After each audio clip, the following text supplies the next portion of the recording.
BBC Two. Now on BBC Two, live from Cardiff, a special edition of Ebony.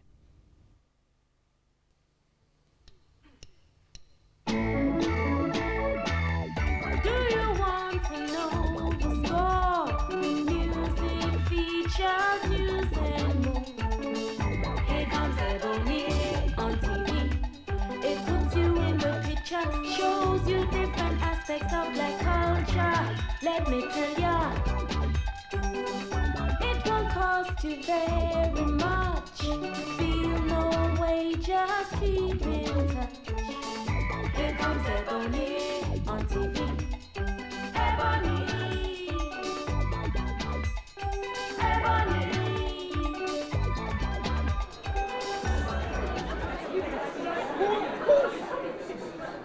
Hello and welcome to Ebony on the Road. We've crossed the Severn Bridge to Cardiff, capital of Wales, and here we are at the New Ocean Club. Cardiff has one of the oldest black communities in the country. Traditionally, most of them lived in the dock area of Buttown, and that's where our first group this evening comes from. So let's give a nice warm welcome to Bismillah with Inspiration of Jah.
And they keep me fitter to CHAT, chat them start jump on your after quicker. You can't do that, you're PRICK, that is the gotta bring stuff from the mic and mouth off the lyrics. Rev it up, flash it up, gotta bring stuff from the mic and mouth off the lyrics. Strictly bass.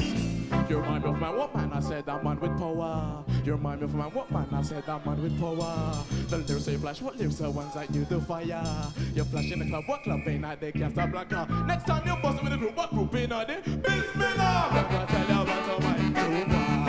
We're gonna tell you about the white super. We're gonna tell you about the white super. Bring it up, flash it up, wow!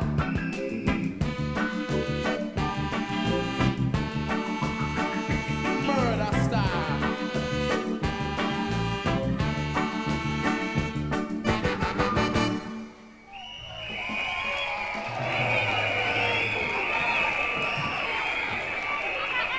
As we've said, the black community here is a long settled one. Many people can trace their families back over 100 years to the seamen who settled here in the last century. Vince has been looking into the city's history. Cardiff, at the mouth of the River Taff, was a small market town until the middle of the last century. Then from the 1850s onwards, it underwent one of the most dramatic developments Britain had ever seen. The boom was based on one thing, coal. And when the demand for coal collapsed, so did Cardiff's prosperity.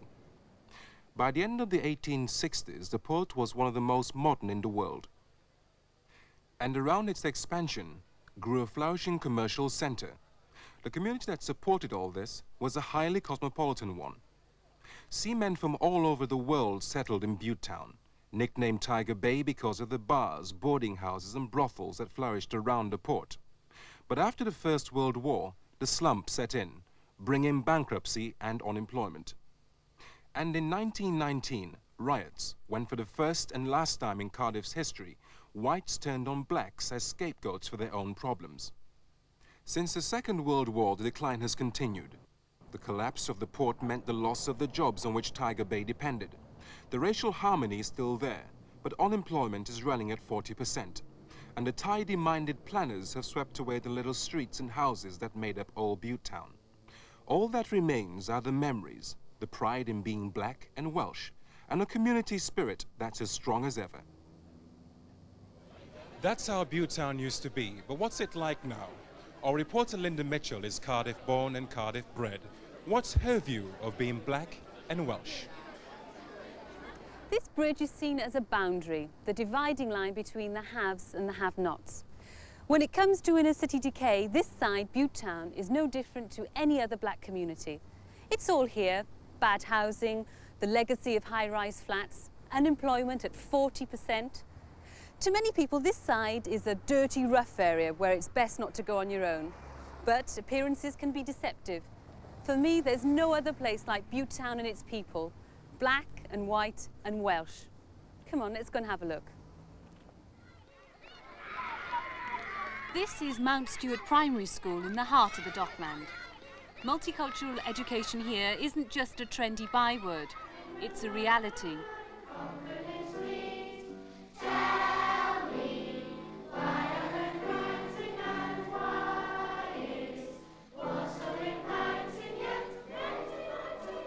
Well, I think the biggest difference is that we have been following a multicultural curriculum for some time, almost since the school opened, and it permeates the whole curriculum. It isn't something that's done, for show. We do something one day and then it's forgotten the next. And my children are really familiar now with people like Marcus Garvey, Martin Luther King.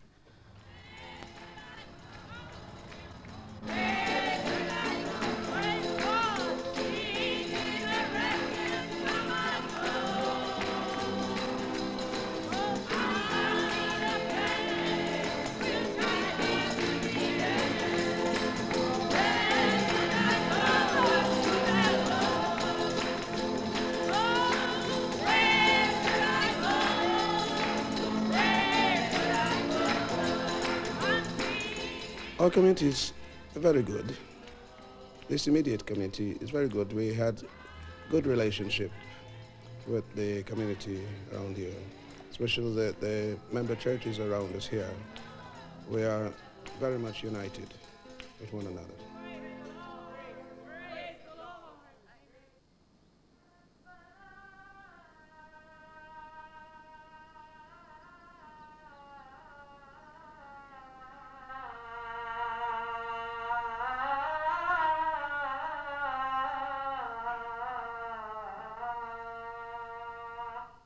They arrived here before the First World War, and I think the first people to arrive here were the Yemeni Arab community because, as you know, Aden was ruled by the British for practically 160 years, and they came from Aden to here, and this is one of the first ports that they landed in, was Cardiff. And not only Arabs came, people from all over the world settled here, making it a unique melting pot. Despite the poverty within and the prejudice without, the community was bound together by feelings that were almost forged by the common hardships they faced. And those links still survive. Even if people no longer live in Butetown, they still meet, like these members of the British Afro-Caribbean Association. We have English members, we have Indian members, okay, we have African, and of course we have the West Indians. And these are the main groups from which our membership comes. Okay. Some of the ladies have been painting pillowcases, quilts, table covers, chair back covers.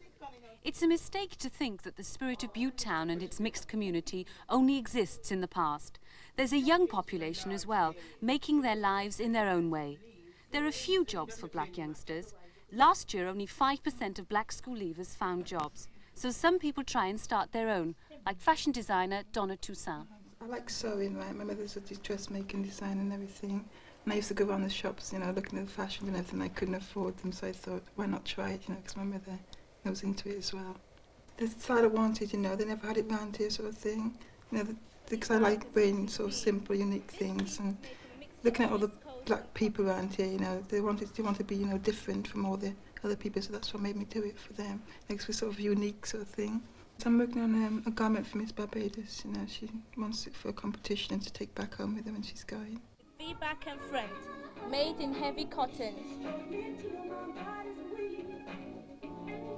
Talented blacks are making headway in different fields, and in some they're undisputed leaders.